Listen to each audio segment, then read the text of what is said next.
네, 계속해서 코로나19 상황 정리해 보겠습니다. 오늘 새로 발표된 환자 수는 38명입니다. 어제 발표와 같은데요. 수도권에서만 35명이 나왔습니다. KBS 재난방송센터 연결해 보겠습니다. 이정훈 기자, 확진자 전체 현황과 수도권 상황 자세하게 알아볼까요?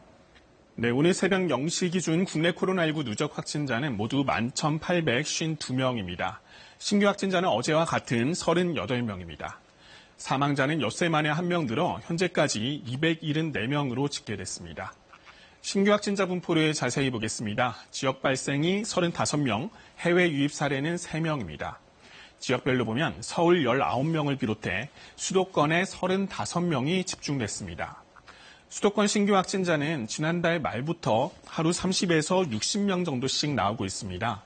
6월 들어 나온 전체 신규 환자 349명 가운데 303명이 수도권에서 나왔습니다.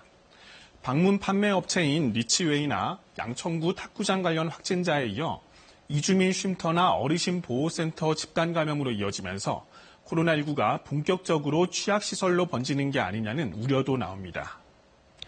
네, 한 집단에서 다른 집단으로 서로 연결고리가 이어지고 있는 게 참 우려스럽네요. 네, 그렇습니다. 지난 2주 동안 발생한 집단 감염 사례가 19건입니다. 이전 2주와 비교하면 4배 가까이 늘어난 건데요.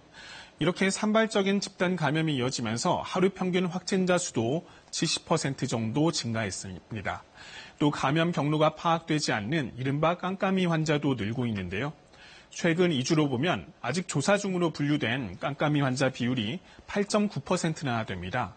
방역당국은 이 수치가 10%를 넘어서면 확진자 수가 다시 급증하는 상황이 찾아올 수 있다고 경고하고 있습니다. 또 한 가지 걱정스러운 점은 방문 판매 업체 등에서 고령층 확진자가 계속 나오고 있다는 겁니다. 고령층은 코로나19에 감염되면 중증 이상으로 악화하는 사례가 많은데요. 실제로 중증이거나 위중한 환자 수를 보면 지난 3일에는 8명까지 줄었다가 최근에는 14명으로 다시 늘었습니다.